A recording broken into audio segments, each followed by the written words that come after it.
Hello all! ఇవాళ మన video ఏంటంటే మా హోమ్ టౌన్‌లో ఉన్నటువంటి హిస్టారికల్ రివర్‌ని అయితే ఎక్స్‌ప్లోర్ చేస్తాను. వీడియోని మిస్ కాకుండా లాస్ట్ వరకు అయితే చూసేయండి. సో, శ్రీకాళహస్తిలో ఉన్నటువంటి నది పేరు వచ్చి సువర్ణముఖి అని అంటూ ఉంటారు. ఈ నది ఒడ్డునే మనకు శ్రీకాళహస్తీశ్వర స్వామి టెంపుల్ కూడా ఉంటుంది. ఎక్కడా లేని విశేషం ఏందంటే ఒకే నది మీద 4 బ్రిడ్జెస్ అయితే ఉంటుందన్నమాట.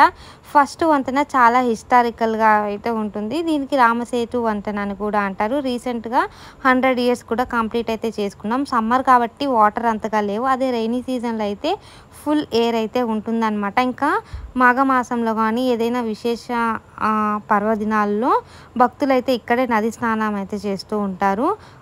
బ్రహ్మోత్సవాలు కాబట్టి శివరాత్రికి ఈ విధంగా అయితే డెకోర్ అయితే చేశారు. ఎలా ఉందో కామెంట్ సెక్షన్‌లో కామెంట్ చేసేయండి.